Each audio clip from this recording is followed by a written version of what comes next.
Overview of cell structure. जैसा कि हम सब जानते हैं कि सारे के सारे लिविंग ऑर्गेनिजम्स सेल्स या ग्रुप ऑफ सेल से मिलकर बने होते हैं। चाहे किसी भी प्रकार का सेल हो, सभी सेलों में तीन चीज़ें कॉमन पाई जाती हैं। पहला, सेल मेम्ब्रेन। सेल मेम्ब्रेन किसी भी सेल का बाहरी आवरण होता है जो सेल को बाहरी एनवायरनमेंट से बचाता है। साइटोप्लाज्म। साइटोप्लाज्म एक जेली लाइक फ्लूइड होता है जो सेल के अंदर प्रेजेंट होता है। डीएनए। डीएनए सेल का जेनेटिक मटेरियल है जो बेसिकली यूकैरियोटिक सेल्स में न्यूक्लियस के अंदर प्रिजर्व रहता है। सेल्स को बेसिकली दो कैटेगरी में बांटा गया है। पहला, यूकैरियोटिक सेल्स। यूकैरियोटिक सेल्स में membrane bound cell organelles present होती हैं। इसमें वेल डिफाइंड न्यूक्लियस भी प्रेजेंट होता है। यूकैरियोटिक सेल्स एक बहुत ही एडवांस्ड और कॉम्प्लेक्स सेल है। ये सभी प्लांट्स और एनिमल्स में पाया जाता है। अब बात करते हैं प्रोकैरियोटिक सेल्स की। प्रोकैरियोटिक सेल्स सारे के सारे यूनिसेल्युलर ऑर्गेनिजम्स में पाया जाता है। इसमें ना ही मेम्ब्रेन बाउंड सेल ऑर्गेनेलीज होती हैं और ना ही वेल डिफाइंड न्यूक्लियस प्रेजेंट होता है। इसका जेनेटिक मटेरियल फ्रीली साइटोप्लाज्म में फ्लोट करता है। ये यूनिसेल्युलर ऑर्गेनिजम्स जैसे बैक्टीरिया में पाए जाते हैं। What are organelles? Cell organelles का मतलब होता है लिटरल ऑर्गन्स, यानी सेल के छोटे अंग जो सेल के लिए यूनिक जॉब्स करते हैं और सेल को उसका कार्य करने में मदद करते हैं। चलिए न्यूक्लियस से स्टार्ट करते हैं जो कि सेल का कंट्रोल सेंटर होता है।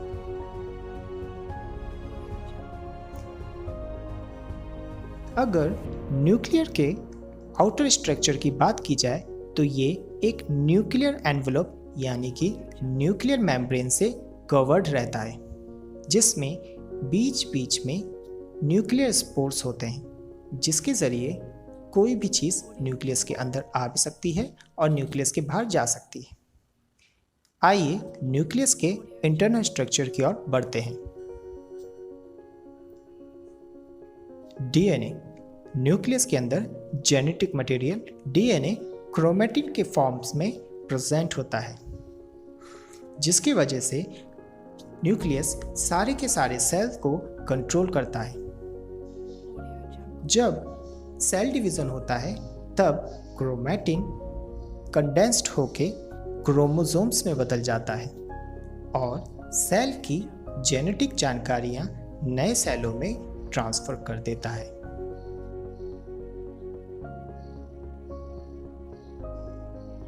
न्यूक्लियस में एक और पार्ट होता है जिसे न्यूक्लियोलस कहते हैं।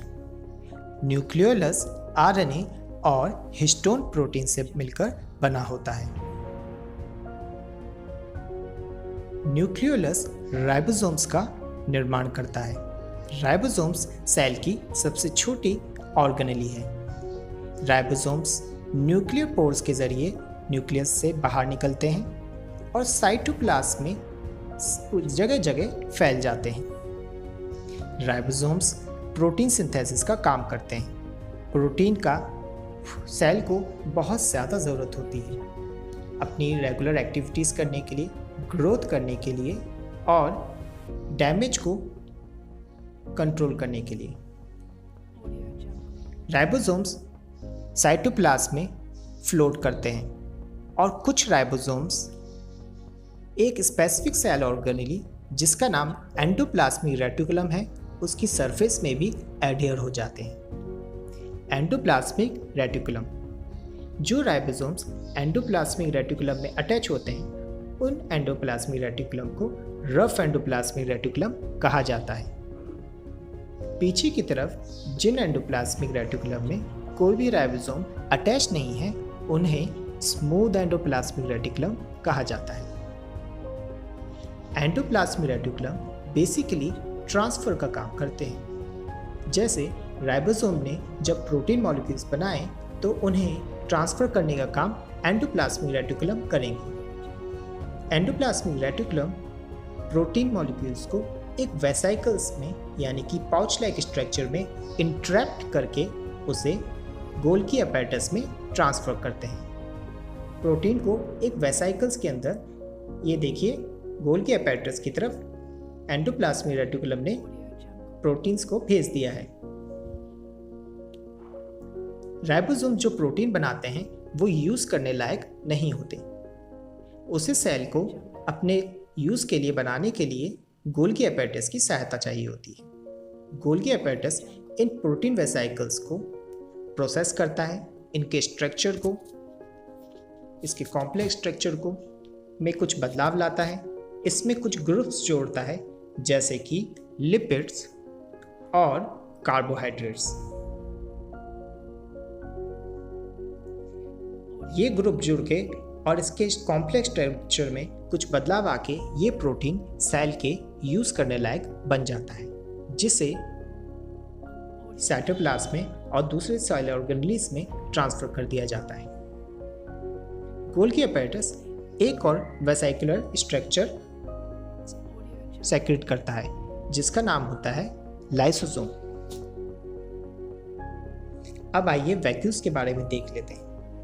हम जानते हैं कि प्लांट सेल में एक सिंगल वैक्यूल पाया जाता है जो कि करीब 90% एरिया सेल का घेरे रखता है। एनिमल सेल्स में वैक्यूल्स स्मॉल साइज के पाए जाते हैं जो एक से ज़्यादा भी हो सकते हैं।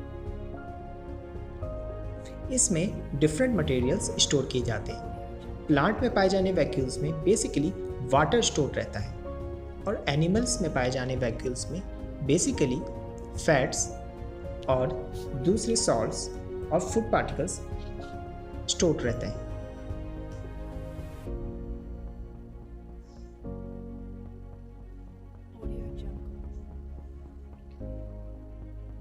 ये देखिए central vacuole stores water in plant cell. अब एक और सेल ऑर्गेनेली की बात करते हैं।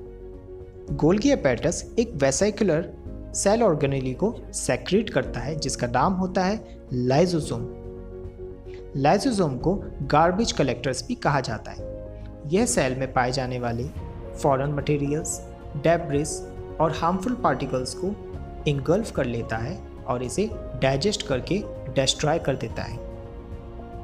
लाइसोसोम ऐसा इसलिए कर पाता है क्योंकि इसमें हाइड्रोलिटिक और प्रोटियोलिटिक एंजाइम प्रेजेंट होते हैं। Mitochondria, it is the one of the important cell organelle of human cell.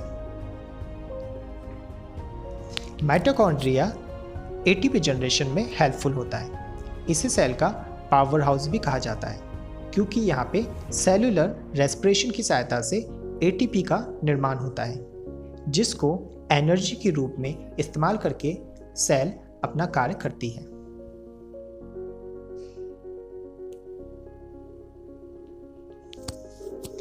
Body के जिन हिस्सों में ज़्यादा एनर्जी की आवश्यकता होती है उन सेलों में माइटोकॉन्ड्रिया की मात्रा ज़्यादा होती है।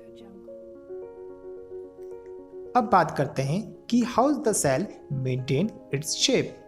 सेल अपना स्ट्रक्चर कैसे मेंटेन कर पाता है, वो है साइटोस्केलेटन। साइटोस्केलेटन में दो चीज़ें होती हैं। पहला microfilaments. Microfilaments thread like protein fibres होते हैं जो कि सेल की शेप को मेंटेन करते हैं। माइक्रोफिलामेंट्स के बाद साइटोस्केलेटन में माइक्रोट्यूब्यूल्स भी पाए जाते हैं जो कि थिन हॉलो ट्यूब्स होते हैं। ये सेल को रिजिडिटी प्रोवाइड करते हैं यानी कि स्ट्रेंथ प्रोवाइड करते हैं। अब अपन बात करेंगे एक अलग सेल ऑर्गेनेली की जो प्लांट्स में पाई जाती है, ग्रीन लीव्स में। ये है क्लोरोप्लास्ट। हम जानते हैं प्लांट्स फोटोसिंथेसिस करते हैं और प्लांट्स को फोटोसिंथेसिस की प्रक्रिया करने के लिए अपने सेल में एक सेल ऑर्गेनेली की ज़रूरत होती है जिसका नाम है क्लोरोप्लास्ट। क्लोरोप्लास्ट के अंदर एक ग्रीन पिगमेंट होता है जिसे क्लोरोफिल कहते हैं, जिसके ज़रिए प्लांट फोटोसिंथेसिस प्रोसेस के ज़रिए अपना खाना बनाता है।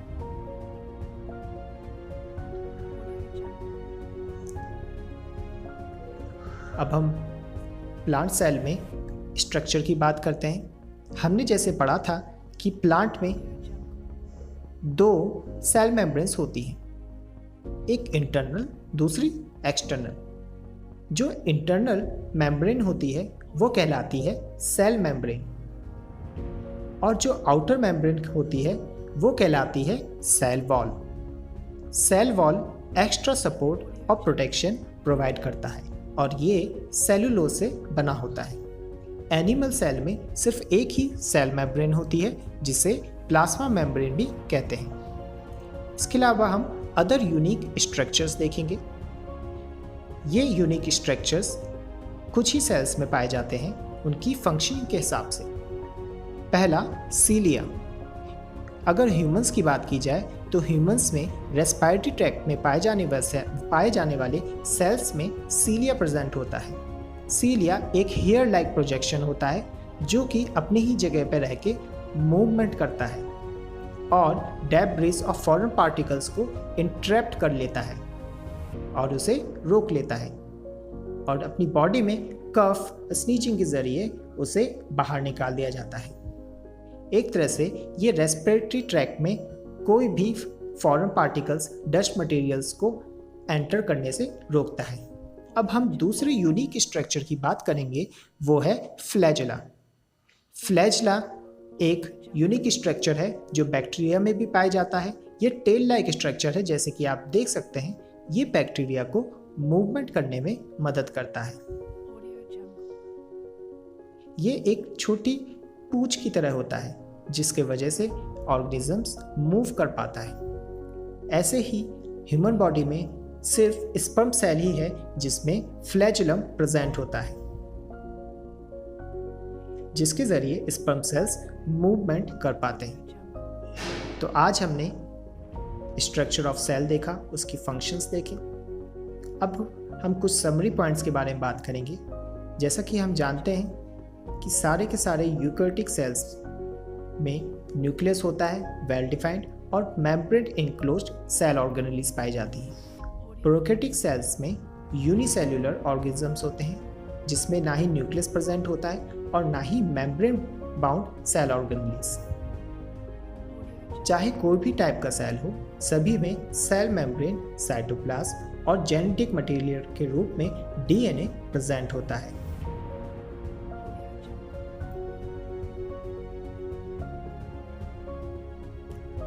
प्लांट और एनिमल दोनों ही सेलों में माइटोकॉन्ड्रिया पाया जाता है। तो these are some points related to cell and its structure.